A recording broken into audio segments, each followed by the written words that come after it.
Good morning, everyone. A little bit nervous, so I'm just going to walk me through this. I'm more used to sitting on that side of things, and I didn't expect that so many people would not go out on Friday night and wake up early on Saturday and come here. So thank you for being here. Thank you, Amishi, for inviting me.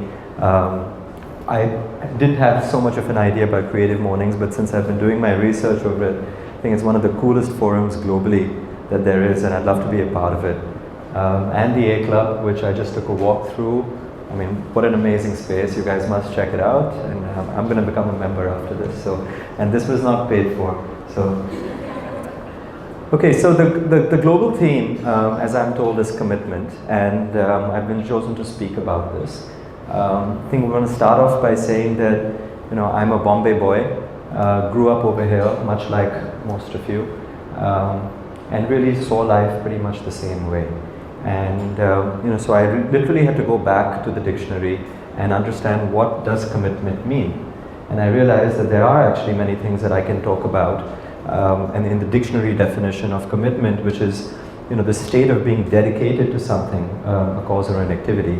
And over my life, I've had many instances, more than normal, where I've not been committed.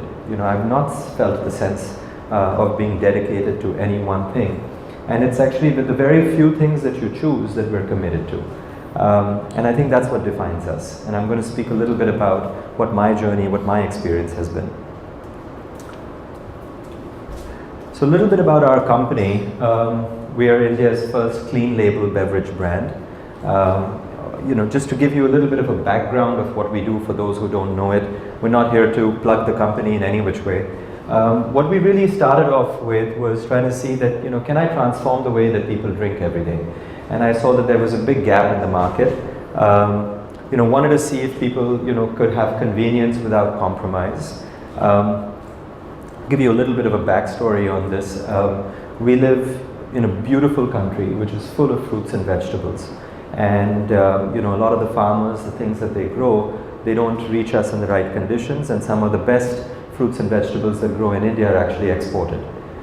And in every street corner there's a juice center. We're making juice at every train station, at every bus stop. There's always someone making something fresh as a beverage. And if you see the homes that we grew up in, there's always someone at home that was making juice in the morning, or making some sort of a regional or a domestic sort of a beverage. And that's the size of the fresh beverage market in India. The size of that unorganized domestic sector is massive. And the size of the organized sector is very, very small, maybe just 10% of the entire unorganized and domestic sector. But more importantly, when I started looking around, I realized that in India, you could be young or old, you could be rich or poor, you could be a man or a woman. Everybody has had a Ganga Jamuna. Right? Everybody has had a santare ka juice. Everybody has made something at home. Everybody has sensory familiarity with what that should taste like, and the amount of trust that you have in something that you make yourself, is very high. And that was something that was missing. When you go to the store, you never buy what you make. And in our minds, as we get busier, when we go to what is called the convenience store, the convenience often comes with a lot of compromise. And you know this. You know this as a consumer. You've washed it away at the back of your mind. You're saying, let me just choose the lesser of the evil. I'm not going to make it myself.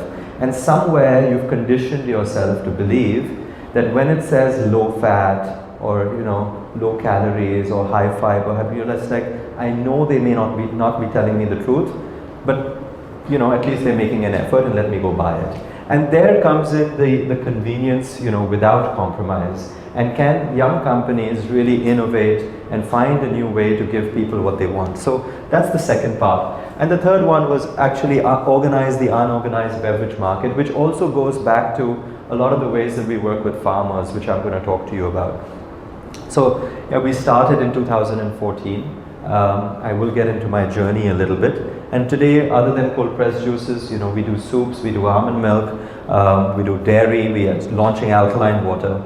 And what started off as a passion project in my kitchen, today we are in 15 cities in India. We've also launched in the Middle East. We'll soon be in Southeast Asia. then we'll take over the world, and that's the idea. But the promise is that can we take Indian grown fruits and vegetables, commodities which are grown with a lot of hard work and effort by farmers, and can we take those, make a finished product, create a lifestyle brand which is aspirational, and then market it not just to India but the rest of the world, and essentially you're adding value to what the Indian farmer is growing. One of our mantras is all good, no bad. Do we have sound on this? Can we go back? So I'm just going to show you the first video that we made in 4 years ago. It's really bootstrapped as a video as well. But when we started working with these farmers and put up a small pressery, I just wanted to show you the first video and what really came out of our philosophy, which is called all good, no bad. And then take you through that, and then start really getting into how difficult it is to be committed to keeping something fresh. At Raw Pressery, we work with local farms all year round, where we source the freshest fruits and vegetables for you. From the field to your door, picked fresh every day. Created by our team of experts for good health and not forgetting taste. We use hygienic processes to chop our fruits and vegetables, and then to the pressery until the very last drop is bottled with love. Cold pressed every single day, with mechanized post-production and high-pressure processing to keep in those nutrients. So it's all good, no bad. Fine. Let's move ahead. I'll just give you a quick snapshot of what we were trying to do over there. In order to make a fresh juice, which seems very simple when you make one at home, when you do this industrially at scale, it's quite difficult, and it's some of its complexity may not be appreciated by most consumers. And so what we were trying to do in that video was trying to show that first we go all the way to the farm, and what's good for eating is not necessarily what's good for juicing. And then we work with those farmers, and we realize that over 80% of India has farms which are less than 1 acre. So it's extremely fragmented as a farmer economy. And so convincing one farmer which has an acre of land, which you're not going to get all of your produce from, to not put anything in his soil is not something which is very easy. As consumers, we all sit on that end and we say, oh my God, it's got pesticides, and why isn't it organic, and why is it not this? But really, when you go down to the grassroots level and you speak to these guys, you realize that what are they really thinking? And all they want is they want to grow something for 12 months of the year which they can sell. They don't really put any price to it. They just want to make sure that they can use all of their land all of the time. And if that means that they need to put pesticides, fertilizers, anything inside it, they will. So when we went back there, we said, wait, how do we actually make this thing happen? We needed to actually talk to them about, what I call all good, no bad. And we said that, everything that we want to make in our juice has to be good. It has to come from the best produce. It has to be made in the best way. We can't add anything that is bad. And what does that really mean is what we needed to talk to them about. So that was one thing when I started speaking with farmers. And the other is when I started speaking with people, much like yourself. And they said, 4 years ago, everyone said, what the hell is cold pressed juice? I've been drinking juice, I make juice, what is this cold pressed stuff, And much like, someone who had just studied the concept too much, I started telling them about the science behind this, and the nutrition behind this, and the hydraulic tons of pressure, and how things are grown, and I lost everyone, right? No one wanted to listen to me anymore. And I was like, but please listen to me. And they were like, oh, it's just like, I'll just make my juice and forget about this. So what came around very simply was me telling them, I said, look, imagine this, and everything that is good is inside this bottle, and everything that you think is bad is not in this bottle, and that's the idea of all good, no bad. And what started off as a product code soon became our brand philosophy, and it became our language, that we speak with consumers with. And we said that, actually the world that we live in, but all of us, right, we all want to be all good, no bad. And we said that, the more good thoughts that you have in your mind, the less bad actions you will commit. The more good friends you keep, the less bad company will surround you. And so in a very philosophical sense, all good, no bad, kind of became a small mantra that we all live by. And while we started off by saying it's, all fruits, no concentrate, we said it's all fresh, no preservatives, which leads to, then we also started saying, it's all fun, it's no drama, it's all truth, it's no lies, it's all nutrition, no dilution, it's all love, no hate.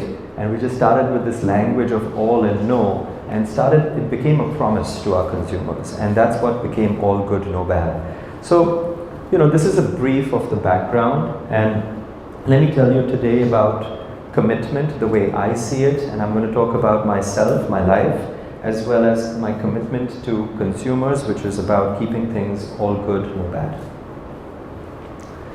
When I was young, but 5 or 6, the only thing I wanted to do in my life was play sports.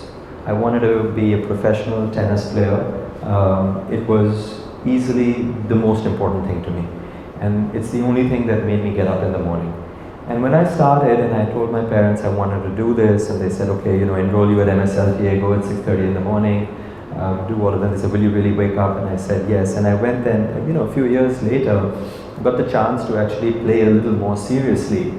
And I wanted to take a coach and, to do some personal coaching. And I remember the coach asked me, he said, look, I know you're interested, but are you really committed? And I think that one sentence for me changed everything. Much later, I met an executive coach who told me the same thing in a different way. And I realized something about all of us. We're all interested. We're interested in saving the world, we're interested in eradicating poverty, we're interested in waste management, we're interested. But very few of us are committed. And that's the real difference. We sit around and we talk in conversations with people about things that we're interested in. And then when someone turns around and says, so what are you doing about it? You're like, oh, well, it's not for me. It's not someone else should be doing it. And so what it really became was that it's the things that you're committed to that you can make a difference with. And that's when I said I am committed to tennis. So I started waking up at 6:30 and going, and I realized I'm not committed to school. So I started going home after the tennis class and saying I'm not interested anymore. So that's really something that I understood, and this is something that stayed with me for the rest of my life. When I later on, started working, and I, did school here, and then I went to the US, did some investment banking, learned commerce and finance and accounts like every good Indian son.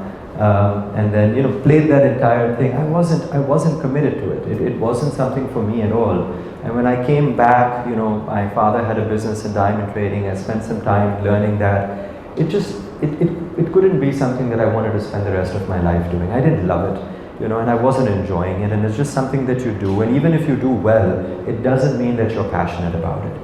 And much later on, I realized that there was something else that I was very, very passionate about. And because I had been playing sports from a younger age, from 5 or 6, I learned a lot about fitness, I learned a lot about nutrition, I learned a lot about discipline, I learned how to win, I learned how to lose, I learned about teamwork, I learned about strategy. I think sport teaches you so much about life. And I learned about people, learned how to be a leader. When I came back to India after the US and I was playing football for Bombay Gymkhana, I broke my back. And for someone who had been so active for so long, at the age of 24, 25, I couldn't walk properly. And it was difficult for me to get out of bed. And suddenly I found myself, maybe facing a surgery, and I did not want to do that. And it took me about 2 years before I could actually start walking again properly. And, apart from physiotherapy, which, I think I do almost every day of my life, I started understanding how important diet is. And in your mid-20s, when all my friends were drinking whiskey on the weekends, I was making juice, and I was trying to understand how fruits and vegetables are grown. And it was just something that I became very passionate about. And I never thought of this as a business. I just thought that if I want to get better, apart from doing physiotherapy, apart from resting and all the other things that come for the physical, I have to put good nutrition inside myself. And I have to have the discipline of doing that. And so when I started doing this, I realized also that I don't like to eat all my greens. And to be very honest, you don't have to drink juice if you can eat everything. please don't. I'll be the first person to tell you that, right? The juice industry only exists for those people that consistently cannot eat everything. Okay, so if you can, go ahead, don't buy your own pressway again, it's fine. But I'll be happy that you'll be eating it. But at that point I realized that, there must be a liquid way to eat all of this, and I started doing that, making juice, and literally that was it. Years later, I was at a Nature's Basket, and I was looking at the shelf, and I wanted to buy something to drink, and something that I believed would be honestly healthy, and I just couldn't find anything. And I think the eureka moment, came around when I said, I grew up in India where my dad used to take me to Hirapanna if I was a good boy, so that he could buy me a smuggled Coca-Cola and a Toblerone, right? And today we're in such an advanced consumer stage that you can get everything. You can get from cars to handbags to shoes to watches, you can get everything. How is it that thing that we make at home, that thing that we buy on the street, that thing which is so fresh, clean and pure that we believe in, you cannot buy today in the organized segment? And that's something that struck me. And I said, this is something that I want to be committed to. This is something that I'm passionate about. This is something I know a little bit about. And it may be really hard, but I'm not going to stop, and this is what I'm going to do. So I, saved a little money from my past jobs. I sold everything. All my CDs, all the stuff that I had to raise some capital to start this venture. So as I said, I sold everything, I kept my soul. And essentially then locked myself in a room for about 3 days and wrote my business plan. And eventually, what I ended up with is that the only way to do this is actually buy cold pressed juicers. And so not the ones that you get in the market, those are slow juicers, the actual cold pressed juicers. And with the money that I have, so lock, stock and 2 cold pressed juicers was what I literally landed up with, and I started making juice. The first juice I made, it landed up on the ceiling. I realized that it's not the same thing as using a blender or a mixer at home. And I really, really worked hard. Until today, 4 years later, I feel like I started yesterday. It's a privilege to be here speaking with you, but for me, when I look back at my journey, it's literally that, every day the commitment doesn't stop. And every day we screw up, we make mistakes, but we don't move away from our path. And in the beginning, it's like being a mother, though I'm not. And it's literally you're giving birth to something, you're nurturing it. It's something that's yours, and you're very, very passionate and very committed to. And there's no other way to describe that. That's a feeling that I understand. And in those early years, in those early months, everything that is, you do everything. It's from changing the diapers to, everything, and those sleepless nights that you wake up with. And then later on, I realized as we started growing as a company that I was more like the father, right? It became tough love. We got to make this business sensible. We got to really put it on the right direction. Everything can't just be driven by passion, though we won't take shortcuts. But how do you stay committed to actually making sure that all consumers can get this? So, you start doing other things. And today, 4 years later, with a lot of, consumer love, a lot of investment behind us, a lot of growth coming around, and a clear visibility that this thing is going to grow up and be something that could, be amazing and be part of what I had planned. I think where we are is that I think of this now as a parent in terms of how do I guide this and how do I let it grow and how do I mature this. So along the way, we've had so many people come up to us and say, why don't you change this? Why don't you change that? But the promise was to give something to people which was natural, which was healthy, which was pure, which was devoid of anything, which was all good, no bad. And it's so easy to heat that product and pasteurize it and give it more shelf life. It's so easy, to put it in that glass bottle, heat it and give it to everyone. And we're going to talk about plastic in some time, which I'm sure everyone wants to get into. And there's so many ways that you can cheat consumers. There are a million ways that we can do it and you wouldn't even know. There are liquids out there, there are gases out there are small particles out there which you can insert into food and beverage, and trust me, no one is even going to catch you. So it's really about the things that you do when no one is looking, and that is what you're committed to. And we made so many mistakes, and we still do, but we realize that we never will take the shortcut, because if you do, you're away from your commitment. And I think what I learned about that is, if you go back to, are you interested or are you committed? And I ask myself that question every day, and I realize that what I am is, I am committed. I'm committed to my journey. Most of all, I'm committed to my consumer. So the next thing is about the commitment to my purpose, and I'm going to spend a little more time on this, because from what I've been told today, should be a little bit more about the business that we've started and what kind of commitment has led to what we're doing. So I want to go back to, this is a difficult business. It's very, very easy to start. Right? There's a lot of people out there that would say, I can make something fresh at home. And this also applies to food, not just beverages, not just juices within the beverages. It could be anything. It's very easy to start because it's homemade. Right? So you say, I can make this at home. Why is it so expensive? Why is it so that? I can do this myself. But when you start realizing that your ambition, your goal is to source so much, to make so much, to give back so much, then things start changing. I'll give you an example. 3 years ago, we were making pineapple juice. And somewhere there's Raja and Rani, for those that buy pineapples, right? The Rani is the juicier one, don't ask me why. And somewhere around March, April, what happens is that the heat dehydrates the fruit, and the actual sugar content rises as a percentage of the overall composition of the fruit, and it starts fermenting inside the fruit. So we made a pineapple juice, and much like this one is sitting next to a laptop, a lady bought it and she kept it next to her laptop, and she had a sip, she sealed it back.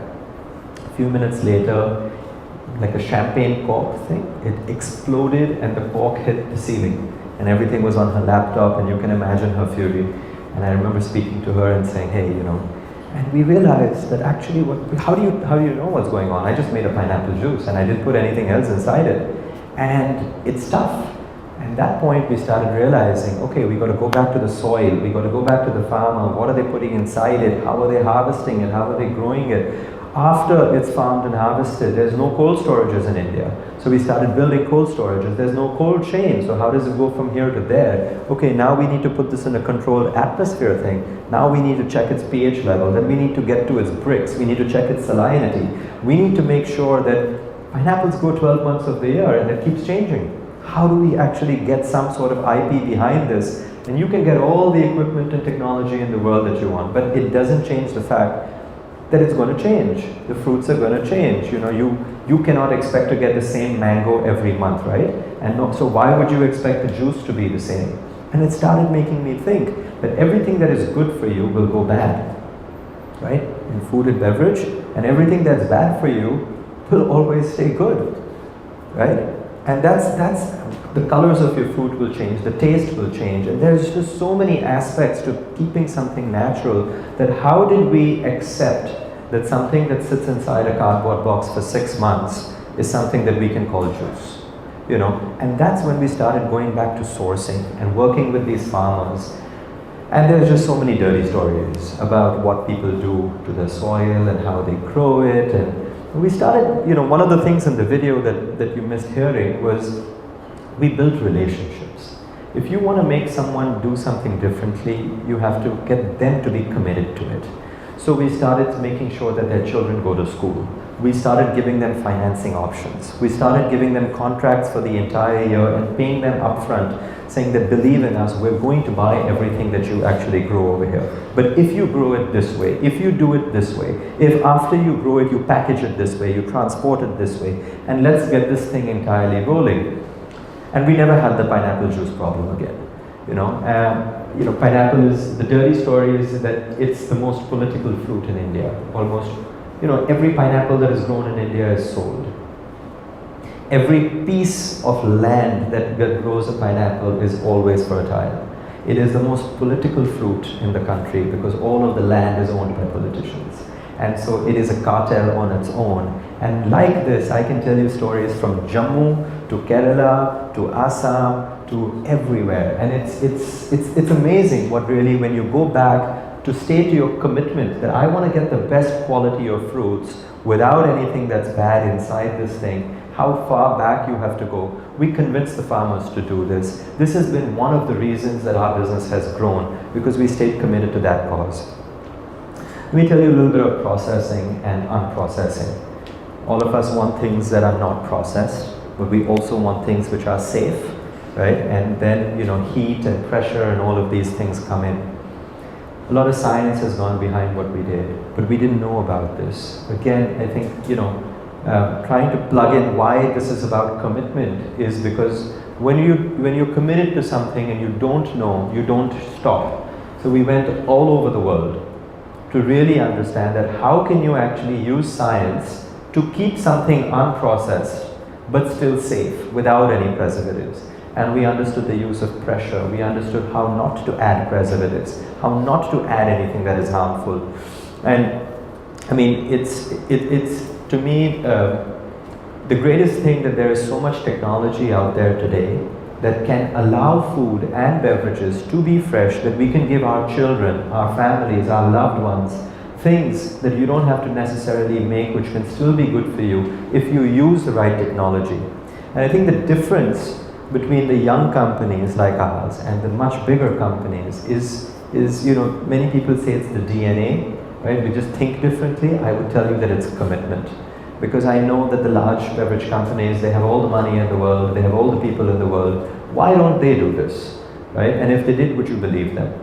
So it really becomes about what were they committed to and what are we committed to. And there is so much technology out there today that we can actually use to give people what they want. And that's the commitment that I think all companies really need to make towards consumers. We live in a very hot country. It's very tough to keep things fresh. The one thing that we did at Raw, which all our investors fought with us for, we were on the verge of maybe losing all our investment and our investors walking out when we said that we want to build the entire logistics cold chain. Forget buying the fruits and vegetables. They said it wasn't that enough, going to the farm. Forget making everything on your own. They said now you want to do the entire cold chain, right? Which means we own our own fleet of refrigerated vehicles which move from city to city. We own our own warehouses. We own our own vehicles which move within the city. We own and operate all of this. Everything is on a GPS tracker. Everything is IT enabled. Everything has real-time visibility. We manage the temperature, the hygiene, the handling. This whole, running a logistics company, I started with wanting to give juice to people, and they were like, why? You know how much money this is going to cost? This is going to cost tens of crores. You know how many people you're going to need. This is not your core competency. And I was like, well, the thing that we got committed to was that we said that we're going to keep things all good, no bad. And there is no quality control if I give this out to a third party. And I'm not saying we won't make a mistake, but I can tell you that we will get better to it because we're committed to it. The other guy is not committed to it. So it became that, and today, and one example of that is while we do this for ourselves, I won't name the number of companies, but many companies in the dairy segment, in the fruits, we supply groceries, we supply milk, and all of these other companies have started coming to us and saying, if you're moving your stuff, can you move ours with it as well? And we're not a logistics company.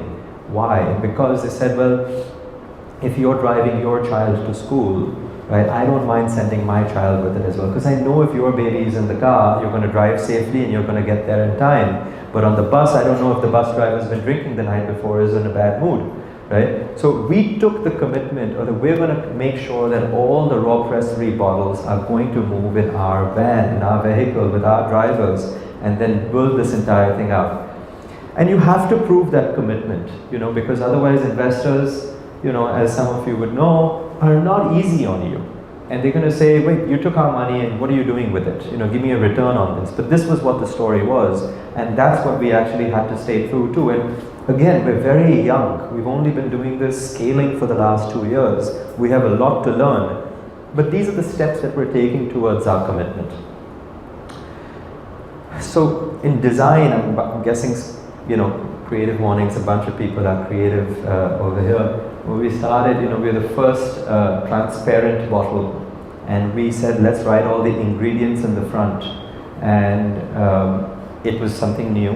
Not many people had done before. We said a lot of consumers are reading the back of the pack. And they say, what's going on inside? Why is it in such fine print? Why don't they write it bigger? So we said, design is, it's a behavior, it's a habit, but it has to have some sort of, sentiment behind it, that what are consumers looking for? What is the reader looking at? So we put all the ingredients in the front, and we put a transparent bottle, even though when your juice is natural, it'll settle. This is part of the design. Let it settle, let it look ugly, because at least it's natural. And like this, I think we just there's again so many things that we could have done with design. We could have shrink sleeved the bottle, we could have done many things to make it just look prettier. But we said, let's keep it transparent. One of the points is transparency is the only currency. Look at what's inside. Let it settle. Let it look like the way. Let it separate for all it has to. But the fact is, that is what the product is, and we got to stay committed to letting people see what it is. Quality, consistency, and intolerance is once again about commitment. I think some of the toughest things that I've had to do is fire people, just because they don't understand the commitment. When we hire people, we ask them, what does all good, no bad mean to you? And they have to write, there's no right answer, there's no wrong answer, but it has to mean something to you. You have to understand what we're really committed to here to do, and it's going to be tough, it's going to be long hours. We don't know so many things, but we got to actually go out there and learn what they are. It's going to mean stepping outside of the box and doing things differently. And if you're not committed to that, we can't have you. And there have been people, at the facility or in the office in customer service along the way that just don't care anymore. They're saying, this is not my thing. I'm not going to do this. You got to go. And so I think in being committed, one of the things that we learned is that if the person doesn't have the same level of commitment, like any relationship, it's easier to let them go when the time is right, which is right there, other than, keep them and in any way, be a detriment to what your commitment or your sense of purpose is. I'm sure we have many questions about plastic, and today everyone is talking about it. There's something, when I first wrote my business plan in those 3 days where I locked myself in a room, everything was about glass. Then I realized that actually when we went through this and we started speaking with people, the problem with glass is it's 9 times heavier than I move. I would have to move 9 trucks of glass. And then somebody would talk about carbon footprint and all the emissions and all the costs that would be attached to it. And then when our vehicles on our bumpy roads move this way, one of the reasons that Campa-Cola went out of business was all the glass starts splintering.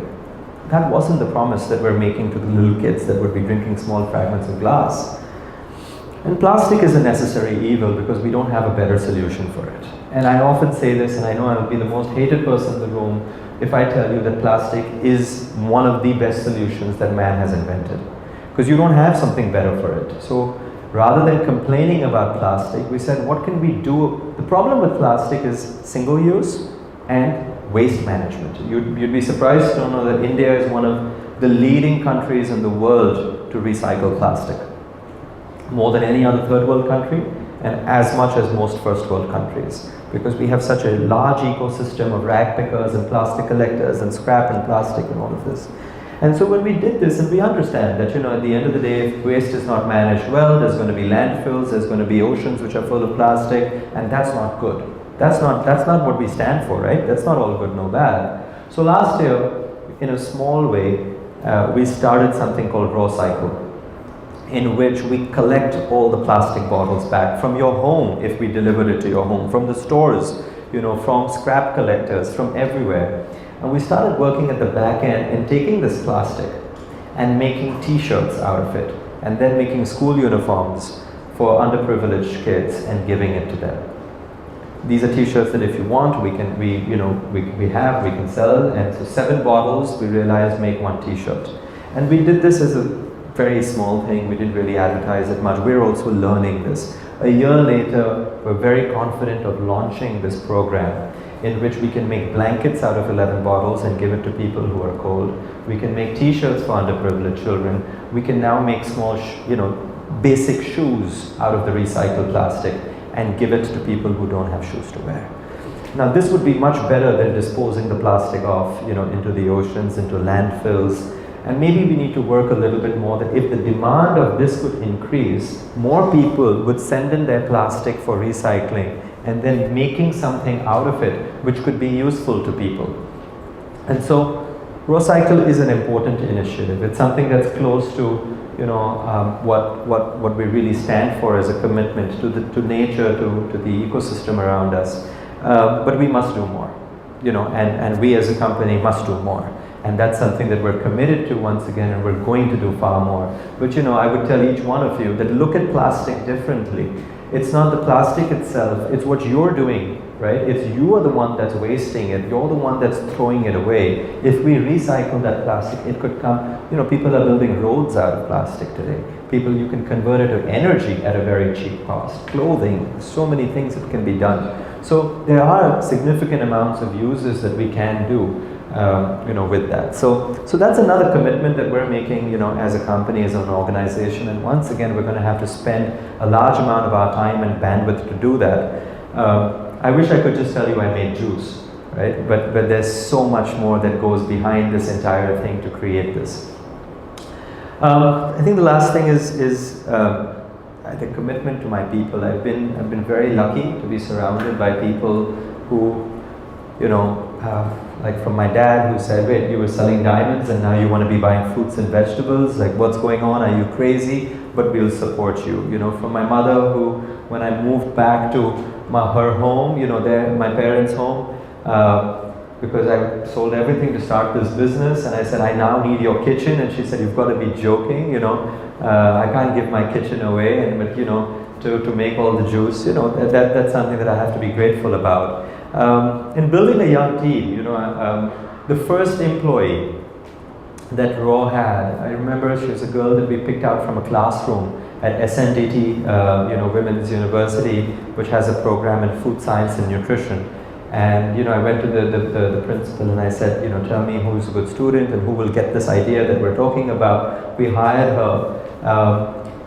She's been married since, she's gone through, many things in her life, but she's still with us. And that's the commitment of the people that work with us. They understand what it is that we're doing. Karishma over here, who, this was, for most people, it's been the first job that they've had, and they've just stayed with us, and they've understood, what it is that we're trying to do. So I'm committed to them. I think that investing in people, believing in people, is one of the most important things that you can do in anything, not just in business, but in anything. And there's so many people that will disappoint you, that will not, keep up to your expectations, that will make you promises and break them. But the one thing that I've learned that Raw has taught me with the commitment that I'm making is that, we can't let go.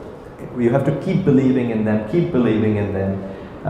Some people don't come to work on time, some people don't do things on time, some people, it doesn't matter, we just keep going at it, right? And we keep saying we're going to, and that's something that creates the universe that when we go out there to do the harder thing, these people have that kind of thing to say that, if you put your faith in me, I'll give this a little bit more.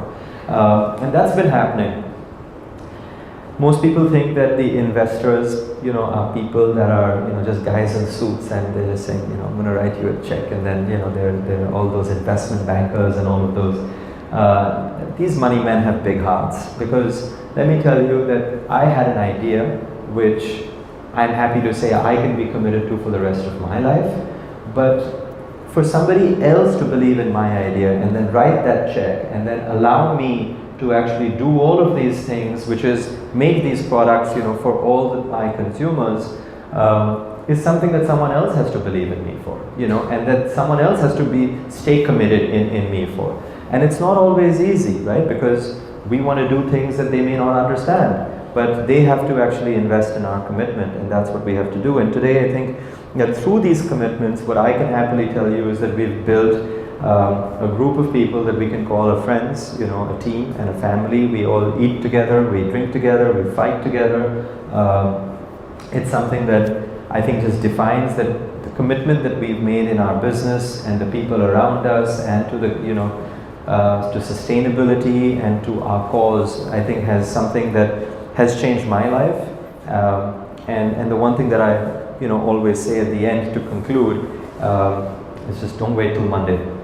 You know, so if you're going to do it, just do it now. People always say I'll start on Monday. And that's me, that's my piece. Don't wait till Monday. Do it now if you have to. So thank you.